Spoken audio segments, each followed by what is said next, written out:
بسم اللہ الرحمن الرحیم وجاز خلافا للفراء، اور جائز ہے برخلاف امام فرا کے۔ جائز ہے کا مطلب امام فرا بھی بصریین کے مذہب کے مطابق ہیں۔ جو بصریین کا مذہب ہے وہی امام فرا کا بھی مذہب ہے، لیکن یہ کہتے ہیں کہ جب فعل اول فاعل کا تقاضا کرے گا تو اس صورت میں ضمیر نہیں لائیں گے بلکہ فعل اول کو عمل دلائیں گے۔ یہ ان کا اختلاف ہے۔ بصریین نے بتایا تھا کہ فعل ثانی کو عمل دلائیں گے، اور ان کا بھی یہی مسلک ہے فرا کا کہ عمل دلایا جائے گا فعل ثانی کو، لیکن یہ کہتے ہیں کہ اگر فعل اول فاعل کا تقاضا کرتا ہے تو پھر اس صورت میں فعل اول کو عمل دلائیں گے، ثانی کو نہیں۔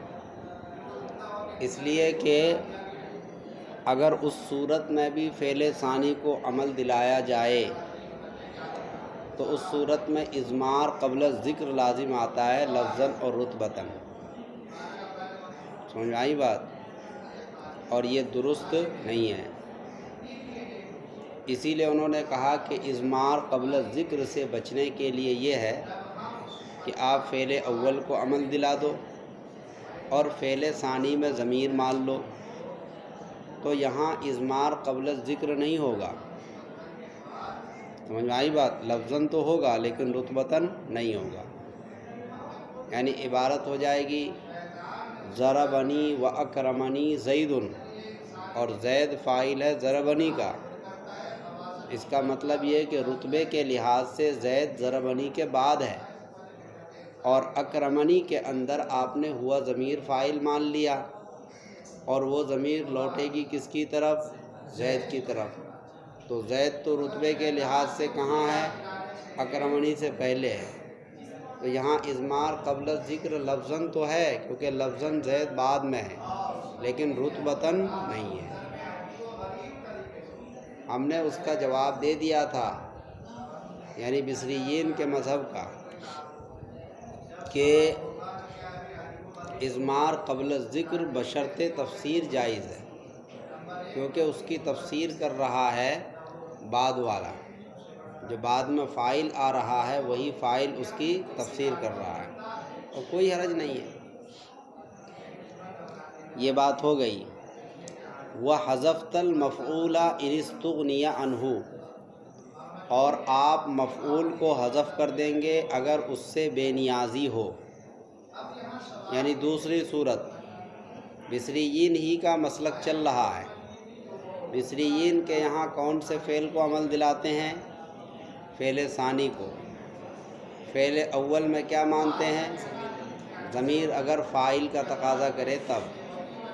دوسری صورت بتا رہے ہیں کہ اگر فاعل کا تقاضا نہ کرے بلکہ مفعول کا تقاضا کرے، جیسے اس وقت عبارت بن جائے گی ضربت و اکرمنی زید۔ سمجھ میں آئی بات؟ اب یہاں پر فعل اول کس چیز کا تقاضا کر رہا ہے؟ مفعول کا، کیونکہ فاعل تو اس کے پاس ہے۔ تو اس صورت میں کیا کریں گے؟ حذفت المفعول، آپ مفعول کو حذف کر دیں۔ جب فعل اول مفعول کا تقاضا کرے تو آپ مفعول کو حذف کر دیں، لیکن مفعول کو جب حذف کریں گے جب اس سے بے نیازی ہو، یعنی اس کے حذف کرنے میں کوئی خرابی لازم نہ آئے۔ اگر حذف کرنے میں خرابی لازم آئے تو پھر آپ حذف نہیں کر سکتے، اس کا ذکر کرنا ضروری ہے۔ جیسے افعال قلوب میں، افعال قلوب کے اندر دو مفعول ہوا کرتے ہیں اور دونوں مفعولوں کا ذکر کرنا ضروری ہوتا ہے۔ اس کی مثال ہے حسبنی و حسبت زیدا منطلقا۔ سمجھ میں آئی بات؟ لہذا دیکھو یہاں حسیبنی ایک فعل ہے اور حسبتو ایک فعل ہے اور زید آگے آ رہا ہے، دونوں نے تنازع کیا زید پر۔ حسبتو چاہتا ہے کہ میرا مفعول بنے اور حسیبنی چاہتا ہے کہ میرا فاعل بنے۔ آپ نے بصریین کے مذہب کے مطابق کیا کیا کہ دوسرے فعل کو عمل دلایا تو مفعول بن گیا، حسبتو زیدن بن گیا۔ اب دیکھو اس کے اندر آپ نے ضمیر مان لی فعل اول کے اندر، اب وہاں بھی ایک فاعل ہے ایک مفعول ہے نی، اور حسبتو زیدن میں بھی ایک فاعل ہے اور ایک مفعول ہے۔ اس کے بعد اب دونوں تنازع کر رہے ہیں منطلقاً میں۔ حسبنی چاہتا ہے میرا مفعول ثانی بنے، حسبتو چاہتا ہے میرا مفعول ثانی بنے، دونوں نے تنازع کیا۔ تو اب کیا کریں گے؟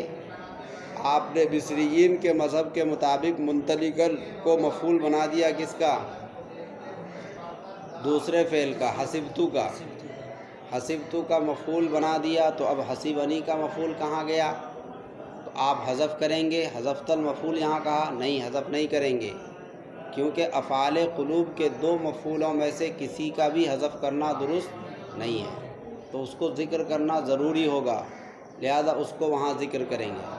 حسبنی منطلقاً و حسبت زیدن منطلقاً۔ آئی بات سمجھ میں؟ اسی لیے کہا ان استغنی عنہ، اگر اس سے بے نیازی ہو یعنی افعال قلوب میں سے نہ ہو تو آپ حذف کر سکتے ہیں، لیکن اگر افعال قلوب میں سے ہو تو پھر اس کو ظاہر کرنا پڑے گا۔ وَإِلَّا أَظْهَرْتَ، ورنہ تو آپ ظاہر کر دیں گے یعنی مفعول کو ذکر کریں گے۔ یہ بات ہو گئی۔ اس کے بعد آگے ہے مسلک کوفیین کا۔ کوفیین کے یہاں یہ ہے کہ وہ پہلے فعل کو عمل دلانا پسند کرتے ہیں۔ ان کی دلیل ہے تقدم، یعنی جو پہلے ہوتا ہے اس کا درجہ پہلے ہوگا، اس لیے پہلے عمل دلایا جائے گا فعل اول کو۔ وَإِنْ أَعْمَلْتَ الْأَوَّلَ، اور اگر آپ نے اول کو عمل دلا دیا، أَضْمَرْتَ الْفَاعِلَ فِي الثَّانِي، تو آپ دوسرے میں فاعل کی ضمیر لائیں گے، والمفعول، اور مفعول کی ضمیر بھی لائیں گے مختار قول کے مطابق، یعنی بصریین کے کوفیین کے مذہب کے مطابق ضربنی و اکرمنی زیدن میں آپ نے زید کو فاعل بنا دیا، کس کا؟ ضربنی کا، کیونکہ یہاں مسلک ہے، یہاں کس کا مذہب ہے؟ کوفیین کا، تو چونکہ وہ پہلے ہے لہذا تقدم اسی کو حاصل ہوگا، اسی لیے آپ نے اس کا فاعل بنا دیا اور اس کے اندر ضمیر مان لی فاعل کی، اس کے اندر کیا مان لیا؟ اظہار، اضمار، حذف میں سے اضمار ہوگا، اظہار کر نہیں سکتے، آپ کو بتایا تکرار فاعل ہو جائے گا، اور حذف بھی نہیں کر سکتے کیونکہ عمدہ کا حذف کرنا لازم آئے گا جو جائز نہیں، عمدہ کا حذف کرنا جائز نہیں ہے بغیر قائم مقام کے، اگر اس کا کوئی قائم مقام ہو تو الگ بات ہے۔ اور جب حذف نہیں کر سکتے، جب ذکر نہیں کر سکتے، ایک ہی شکل بچ گئی، اضمار، ضمیر لانا، لہذا اکرمنی کے اندر ضمیر مان لیں گے۔ آئی بات سمجھ میں؟ اب ان کے یہاں عبارت ہو جائے گی ضربنی و اکرمنی زیدن حالت مفرد میں، اور حالت تثنیہ میں ہوگا ضربنی و اکرمانی الزیدانی، اس میں ظاہر کے موافق ہوگی وہ ضمیر، جیسا کہ پیچھے بتایا تھا علی وفق الظاہری، اس میں ظاہر کے موافق، اس میں ظاہر یہاں کون ہے؟ زید، زید اگر مفرد ہوگا تو ضمیر بھی مفرد، زید اگر تثنیہ ہوگا تو ضمیر بھی تثنیہ، زید جمع ہو تو ضمیر بھی جمع۔ آئی بات سمجھ میں؟ تو اب عبارت ہو جائے گی ضربنی و اکرمنی زیدن، زید مفرد ہے اس لیے ضمیر مفرد کی ہو گئی۔ تثنیہ کی صورت میں کہا جائے گا ضربنی و اکرمانی الزیدانی، دیکھو یہاں زیدان تثنیہ ہے اس لیے اکرمانی لے کر آئے، اب ہما ضمیر یہاں پر ہے. اس کے بعد جمع کی صورت میں عبارت بنائیں گے ضربنی و اکرمونی الزیدون، اور ضربنی ہر حال میں ضربنی ہی رہے گا. بتا دیا تھا کہ فاعل جب اس میں ظاہر ہوتا ہے، اگرچہ یہ بھی قاعدہ آگے آ رہا ہے کہ جب فاعل اس میں ظاہر ہوتا ہے تو فعل ہمیشہ واحد ہوگا، چاہے فاعل تثنیہ ہو جمع ہو کچھ بھی ہو، اس میں ظاہر ہے، لہذا فعل ہمیشہ مفرد ہی رہے گا. یہ بات ہو گئی. ازمرت الفاعل فی الثانی والمفعول، اور مفعول کی ضمیر بھی لائیں گے، یعنی اگر فعل ثانی مفعول کا تقاضا کرے تو آپ مفعول کو حذف کر سکتے. ایک اوپر آ گیا مفعول کو، چونکہ مفعول فضلہ ہے، فضلہ کا مطلب یہ زائد چیز ہے، اس کے حذف کرنے سے کلمے میں کوئی فرق نہیں پڑتا، بات پوری سمجھ میں آتی ہے. تو یہ ایک زائد چیز ہے، اس لیے مفعول کو حذف کرنے میں کوئی حرج نہیں. جیسے ضربت زیدن، میں نے زید کو مارا، بات سمجھ میں آ گئی. اور یہ بھی ہے کہ ضربت میں نے مارا، اس سے بھی بات سمجھ میں آ گئی. زید کو اگر آپ ذکر نہ کریں تب بھی کلام میں کوئی خرابی نہیں ہوگی. تو پسندیدہ قول یہ ہے کہ آپ ضمیر کو ذکر کر دیں. جیسے اس کی مثال بنے گی ضربنی و اکرمت زیدن، ضربنی و اکرمت زیدن، یہ مثال بنے گی، کیونکہ دوسرا فعل جو ہے تقاضا کرے گا کس کا؟ مفعول کا، تو اس کو اکرمت لائیں گے. ضربنی و اکرمت زیدن، دونوں کا تنازع ہے زید پر. آپ نے کوفیین کے مذہب کے مطابق فعل اول کو عمل دلایا، اور دوسرا فعل جو ہے اکرمت یہ تقاضا کر رہا ہے کس کا؟ مفعول کا. فاعل کی بات تو اوپر ہو گئی، مفعول کا تقاضا کر رہا ہے تو آپ نے مفعول کا قاعدہ اوپر پڑھ لیا، حذفت المفعول، مفعول کو حذف کر سکتے ہیں کیونکہ مفعول جو ہے فضلہ ہے، ایک زائد چیز ہے. تو یہاں بھی آپ مفعول کو حذف کر سکتے ہیں، مگر ذکر کر دینا مختار اور پسندیدہ ہے، اس لیے تاکہ پتہ چل جائے کہ اس کا مفعول کون ہے، اکرمتو کا مفعول کون ہے. جب آپ ضمیر لے آئیں گے تو ضمیر کا مرجع ہوگا زید، تو پتہ چل جائے گا کہ اس کا مفعول کون ہے؟ زید. اب عبارت ہو جائے گی ضربنی و اکرمتہ زیدن، زیدن. سمجھ میں آئی بات؟ ضربنی کا فاعل بنایا نا فعل اول کا، تو ضربنی و اکرمتہ زیدن، زیدن فاعل بن گیا ضربنی کا، اکرمتہ کی ضمیر لوٹے گی زید کی طرف. آپ کہیں گے اضمار قبل الذکر ہے، ہم کہیں گے لفظاً ہے، رتبتاً نہیں ہے، کیونکہ زید کا درجہ کہاں ہے؟ ضربنی کے بعد. آئی بات سمجھ میں؟ اسی کو کہا علی المختاری، مختار قول کے مطابق، الا ان یمنع مانع فتظہر، مگر یہ کہ کوئی مانع واقع ہو تو آپ ظاہر کر دیں گے. مانع کا مطلب وہی ہے جو ابھی بتایا کہ وہ افعال قلوب میں سے ہو، اور افعال قلوب کے دو مفعولوں میں سے ہر ایک کا ذکر کرنا ضروری ہوتا ہے، لہذا آپ دونوں کو ذکر کریں گے. اس کی مثال ایک لکھی ہے، دیکھو یہاں بین السطور میں، حسبنی و حسبتہما منطلقین الزیدان منطلقا، یہ عبارت ہے. حسبنی اور حسبتہما دونوں تنازع کر رہے ہیں زیدان پر. کس پر تنازع کر رہے ہیں؟ زیدان پر. تو کوفیین کا مسلک ہے، کوفیین کے مسلک کے مطابق آپ نے زیدان کو فاعل بنا دیا کس کا؟ حسبنی کا، کیونکہ وہی فاعل کا تقاضا کر رہا ہے، اور حسبتہما کے اندر تو پہلے سے فاعل ہے. سمجھ میں آئی بات؟ تو حسبتو چاہتا تھا کہ زیدان کو ہم مفعول بنائیں، اگر وہ مفعول بنا دیتا تو زیدین ہوتا. سمجھ میں آئی بات؟ تو لیکن چونکہ آپ نے یہاں پر یہ مثال پیش کی ہے کس کی؟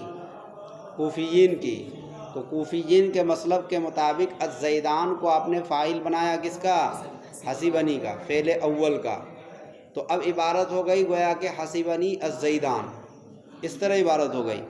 اور حسبتو بھی چاہتا تھا کہ میرا بھی کوئی مفعول ہو، یہ ہما پہلے تھا نہیں، اب اس میں ہما لگا دیا، یعنی اس کا مفعول ضمیر لے آئے، کیونکہ آپ کو پتہ ہے کہ جب فعل اول کو عمل دلائیں گے تو فعل ثانی کو دیکھا جائے گا کہ فعل ثانی فاعل کا تقاضا کرتا ہے یا مفعول کا۔ اگر فاعل کا تقاضا کرتا ہے تو فاعل کی ضمیر، اور مفعول کا تقاضا کرتا ہے تو مختار قول یہ ہے کہ لائیں گے، حذف بھی کر سکتے ہیں لیکن مختار قول کیا ہے؟ لائیں گے۔ لیکن اگر افعال قلوب میں سے ہو تو مختار اختار کچھ نہیں، واجب ہے لانا، پھر ضروری ہے۔ لہذا اب اس کا مفعول ہم نے ذکر کر دیا ہما، چونکہ یہ مفعول چاہتا تھا اس لیے اس کا مفعول کیا لائے؟ ہما، تثنیہ ضمیر لے آئے تاکہ یہ ہما ضمیر الزیدان کے موافق ہو جائے، اس میں ظاہر اور اس میں ضمیر میں مطابقت ہو جائے۔ ورنہ اگر آپ ضمیر لائیں گے مفرد کی تو اس کا مرجع کون ہوگا؟ زید، مرجع صحیح نہیں ہوگا۔ آئی بات سمجھ میں؟ تو یہ اب ان کے حسیبنی کا ایک فاعل ہو گیا الزیدان، اور اس کا ایک مفعول ہو گیا نو، نی جو ہے، نی یا جو ہے وہ اس کا مفعول ہے، اور فاعل کون ہے؟ الزیدان۔ ایک فاعل ہو گیا اس کے پاس، ایک مفعول ہو گیا۔ ایسے ہی حسبتو ہما کے اندر بھی ایک تو فاعل ہو گیا اور ایک ہما مفعول، دونوں کے پاس ایک فاعل ایک مفعول۔ اب دونوں چاہتے ہیں کہ ایک اور مفعول ہو کیونکہ یہ افعال قلوب میں سے ہے، اور افعال قلوب کے دو مفعولوں کا ذکر کرنا ضروری ہے۔ تو اب دوسرے مفعول کے بارے میں تنازع ہوا، کہاں تنازع ہوا؟ منطلقاً میں۔ کس میں تنازع ہوا؟ منطلقاً۔ اب حسبتو چاہتا ہے کہ یہ میرا مفعول ثانی بنے، آئی بات سمجھ میں، اور حسیبنی چاہتا ہے کہ یہ میرا مفعول ثانی بنے۔ دونوں مفعول ثانی بنانا چاہتے ہیں، دونوں کو مفعول کی ضرورت ہے۔ آپ نے بصریین کے کوفیین کے مذہب کے مطابق آپ نے منطلقاً مفعول بنا دیا، کس کا؟ مفعول اول کا، فعل اول کا، حسیبنی کا۔ تو اب عبارت گویا کہ یوں ہو گئی، حسیبنی الزیدان منطلقاً وحسبتہما۔ اب حسبتہما کو بھی ایک مفعول چاہیے، تو اب اس کے لیے آپ یہاں پر ظاہر کریں گے منطلقین، جو ظاہر کر دیا گیا پہلے سے، جو پہلے سے یہاں پر ظاہر ہے، اس کو ظاہر کرنا ضروری ہوگا۔ اگر آپ یہاں پر ضمیر لانا چاہیں تو نہیں لا سکتے۔ اگر آپ ضمیر لائیں گے تو دو حالت ہوگی، ضمیر مفرد کی لائیں گے یا تثنیہ کی۔ اگر آپ مفرد کی ضمیر لائیں گے تو اس کا مرجع کیا ہوگا؟ منطلقاً۔ اس کا مرجع کیا ہوگا؟ منطلقاً کی بات چل رہی ہے نا، دونوں تنازع کر رہے ہیں منطلقاً پر، تو جب منطلقاً کی جگہ پر ضمیر لائیں گے تو وہ ضمیر منطلقاً ہی کی طرف لوٹے گی۔ منطلقاً کی ضمیر کہاں لوٹے گی؟ منطلق ہی کی طرف۔ وہ جو آگے منطلقاً آ رہا ہے حسیبنی کا جو مفعول ثانی ہے، ضمیر اسی کی طرف لوٹے گی۔ اگر آپ لاتے ہیں مفرد کی ضمیر تو مرجع تو صحیح ہو جائے گا، لیکن حسبتہما میں جو ہما ضمیر ہے تثنیہ، وہ ایک مفعول اس کا ہو جائے گا تثنیہ، اور ایک مفعول اس کا ہو جائے گا واحد۔ سمجھ میں آئی بات؟ تو مطابقت دونوں مفعولوں میں مطابقت نہیں رہے گی۔ مثلا آپ منطلقین کی جگہ پر آپ کیا لے کر آئیں؟ ہو ضمیر لے کر آ جائیں۔ کیا لے کر آ جائیں؟ ہو ضمیر تو مفرد ہے، ہو ضمیر کیا ہے؟ مفرد ہے۔ اب جب یہ مفرد ہے تو اس کا مرجع منطلقاً ہے، وہ تو ٹھیک ہو جائے گا، لیکن دونوں مفعولوں میں مطابقت نہیں رہے گی، کیونکہ ایک مفعول تثنیہ ہے اور دوسرا مفعول کیا ہو گیا؟ مفرد ہو گیا۔ اور اگر آپ لاتے ہیں تثنیہ کی ضمیر یعنی ہما، کیا لے کے آتے ہیں؟ ہما، تو اب دونوں مفعولوں میں مطابقت ہو گئی۔ حسبتہما میں ایک مفعول ہما ہے اور ایک اور ضمیر لے آئے وہ بھی ہما ہے، دونوں مفعولوں میں کیا ہوا؟ مطابقت ہو گئی۔ لیکن اس کا مرجع صحیح نہیں ہوگا ہما کا، کیونکہ ہما کا مرجع کون ہے حقیقتاً؟ منطلقاً۔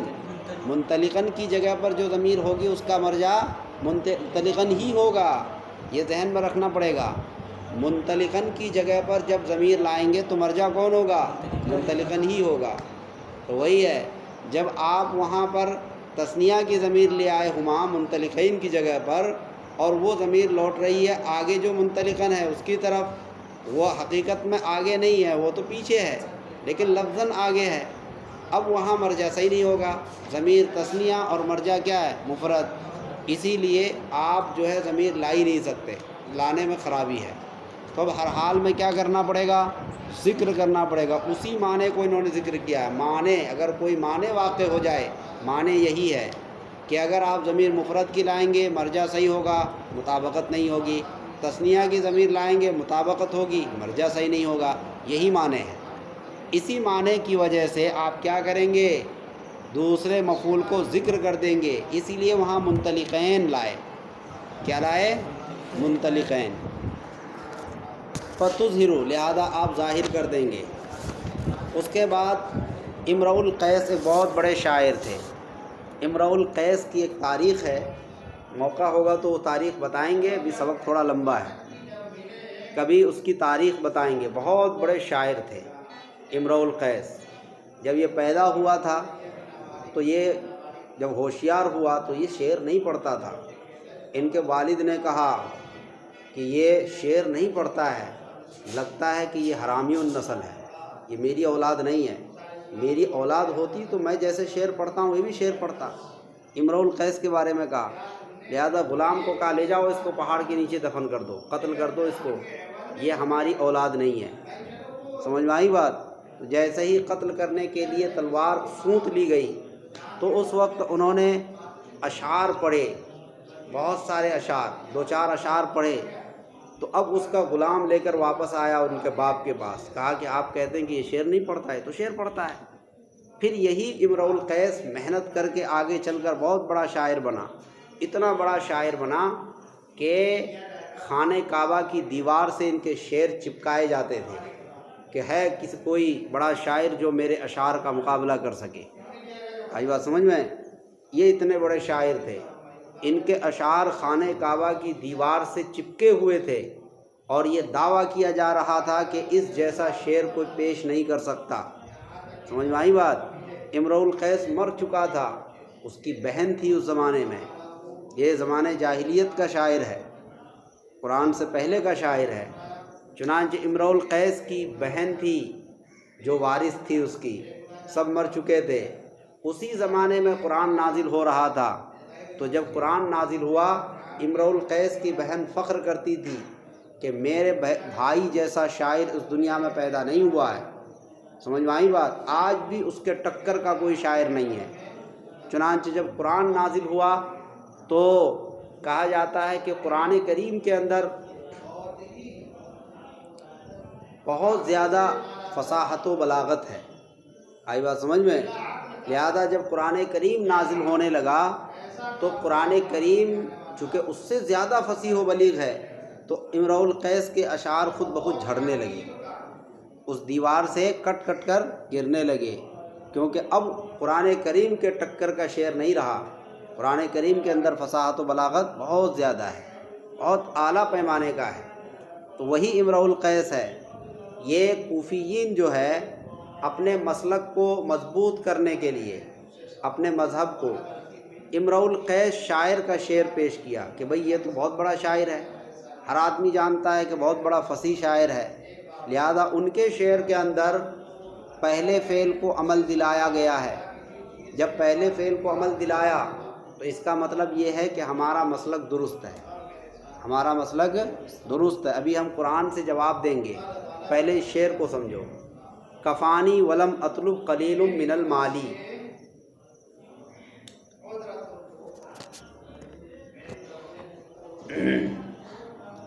اس سے پہلے اور بھی اشعار ہیں۔ ولو انما اسعى لادنى معیشۃ، ولو انما اسعى لادنى معیشۃ، پہلا مصرع ہے۔ دوسرا مصرع یہ کتاب میں ہے، کفانی ولم اطلب قلیل من المالی۔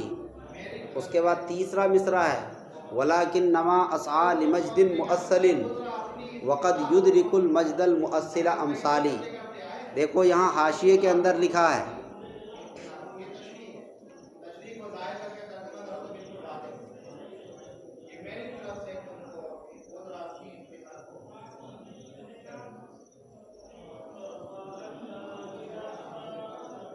یہ دیکھو، انما اسعى لادنى معیشۃ، ہے کہ نہیں؟ تو یہ پہلا مصرع ہے ولو انما اسعى لادنى معیشۃ. دوسرا مصرع ہو گیا آپ کا کتاب میں کفانی ولم اطلب قلیل من المالی. اس کے بعد تیسرا مصرع ہے دیکھو یہاں نیچے سے دوسری لائن میں ولکنما اسعى لمجد مؤصل.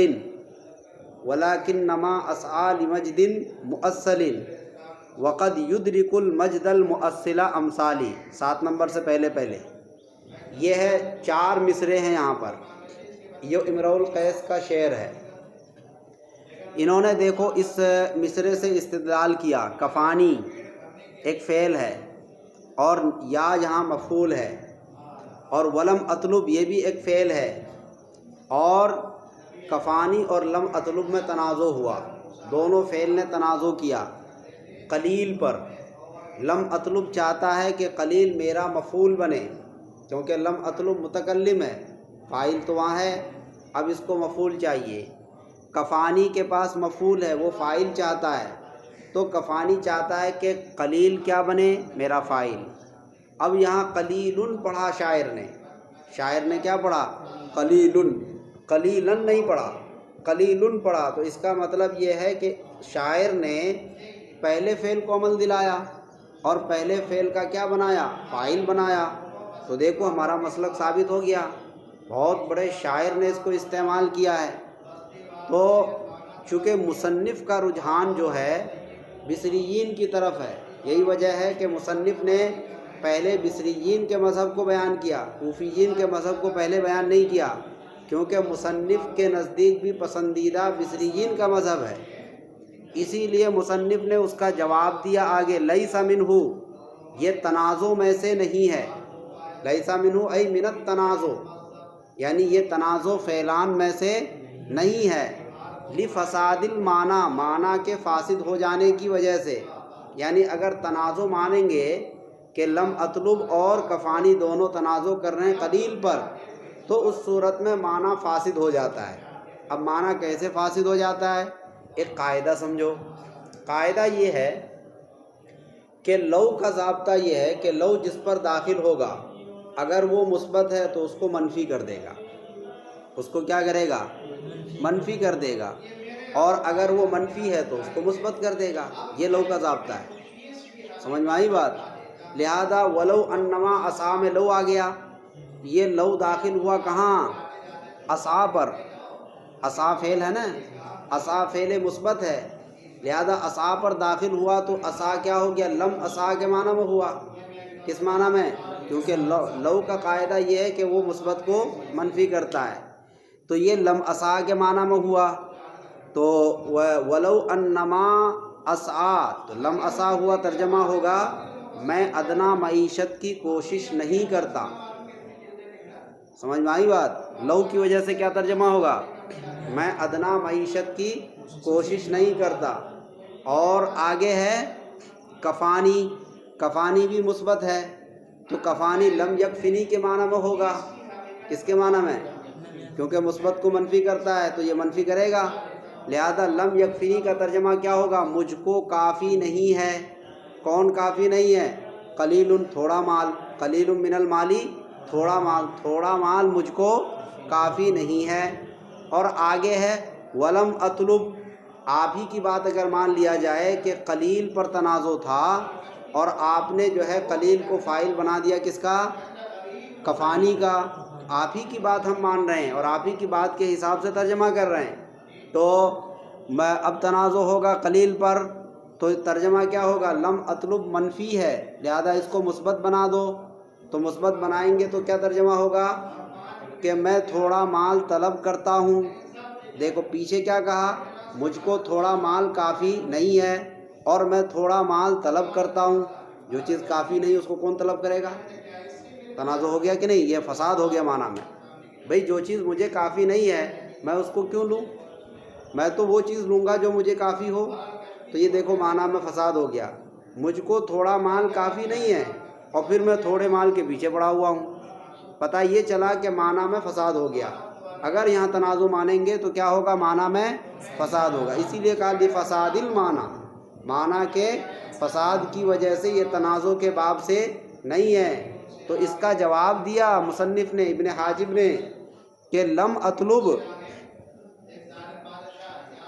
اطلب کا جو مفعول ہے وہ نہیں ہے جو آپ بتا رہے ہیں قلیل، بلکہ اس کا مفعول اگلے مصرع میں ہے، ولیکن نما اسعى لمجد مؤصل، لیکن میں پائیدار بزرگی کی کوشش کرتا ہوں، ولیکن نما اسعى لمجد مؤصل، مجد مؤصل، مجد کہتے ہیں بزرگی کو، مؤصل کا مطلب پائیدار، طاقتور، میں پائیدار بزرگی کی کوشش کرتا ہوں، وقد یدرک المجد المؤصل امثالی، امثالی یہ یدرک کا فاعل ہے، اور مجھ جیسا آدمی، امثالی کا ترجمہ، مجھ جیسا آدمی پائیدار بزرگی کو کبھی کبھی پا لیتا ہے، ادرک یدرک، ادراک کے معنی پانا، مجھ جیسا آدمی کبھی کبھی پائیدار بزرگی کو پا لیتا ہے۔ تو یہ کہہ رہے ہیں کہ مجھ کو کافی نہیں ہے تھوڑا مال، اور میں تھوڑا مال طلب کرتا ہوں، تو تھوڑا مال طلب کر رہا ہے، یہ صحیح نہیں ہوا۔ اس کا مطلب یہ کہ اس کا مفعول قلیل ہی نہیں ہے، نہیں تو معنی فاسد ہوگا، لہذا اس کا مفعول اگلے مصرے میں مجد مؤصل ہے۔ کیا ہے؟ ہاں، میں لم اطلب ہے تو یہ مثبت ہو جائے گا، تو مطلب ہوگا کہ میں پائیدار بزرگی کو طلب کرتا ہوں۔ میں کس کو؟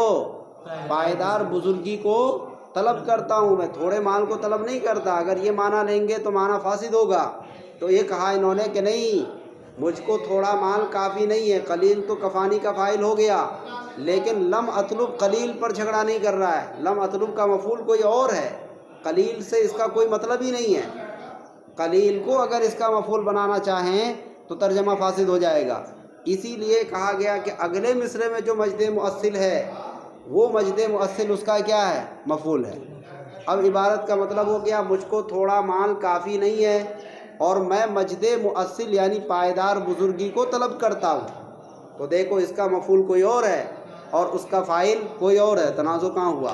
اسی لیے کہا لیس منہ، یعنی یہ تنازع کے باب سے ہے ہی نہیں، آپ یہاں تنازع ثابت کرنا چاہتے ہیں۔ اس کے بعد قرآن کریم کے اندر بھی قرآن نے بصریین کے مذہب کے مطابق عمل کیا ہے۔ قرآن کریم کے اندر آیا ہے آتونی زبر الحدید حتیٰ اذا ساوا بین الصدفین قال انفخوا حتیٰ اذا جعلہ نارا قال آتونی افرغ علیہ قطرہ، یہ ہے آتونی افرغ علیہ قطرہ، یہاں ہے تنازع، آتونی فعل ہے اور افرغ بھی فعل ہے، آتونی اور افرغ دونوں تنازع کر رہے ہیں قطرن سے، سمجھ میں آئی بات؟ قطر آتونی چاہتا ہے کہ میرا کیا بنے؟ مفعول بنے، آتونی مفعول ثانی، میرا مفعول بنے کہ میرے پاس لاؤ، آتونی کا مطلب لاؤ، میرے پاس لاؤ، قطرن کا مطلب پگھلا ہوا تانبا، میرے پاس کیا لاؤ؟ پگھلا ہوا تانبا لاؤ، اور افرغ، افرغ کے اندر فاعل موجود ہے اور یہ چاہتا ہے کہ میں بھی اس کو مفعول بناؤں، تو میں ڈالوں پگھلے ہوئے تانبے کو، افرغ کا ترجمہ ڈالنا، میں ڈال دوں پگھلے ہوئے تانبے کو، دونوں نے تنازع کیا قطرن پر۔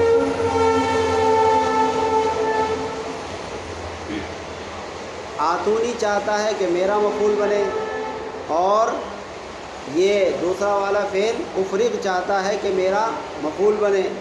اب دیکھو یہاں پر کیا کیا انہوں نے، جو ہے اس کو اس کا مفعول بنا دیا، کس کا؟ افرغ کا، افرغ کا مفعول بنا دیا اور اس کے مفعول کو حذف کر دیا، آتونی افرغ علیہ قطرہ، آتونی افرغ علیہ قطرہ، تو قطرن کو مفعول بنا دیا کس کا؟ اس کا بنا دیا افرغ کا، فعل ثانی کا، اور فعل اول کے اندر مفعول کی ضمیر چاہیے تھی، تو ضمیر کا تو حذف کرنا جائز ہے جیسا کہ یہاں بتایا گیا، اس کی ضمیر کو حذف کر دیا، اس کی ضمیر کو حذف کر دیا۔ اس سے پتہ چلا کہ بصریین کے مذہب پر قرآن کریم نے عمل کیا ہے، لہذا بصریین کا مسلک پسندیدہ ہے، اسی لیے قرآن ان کے مطابق نازل ہوا۔ بس۔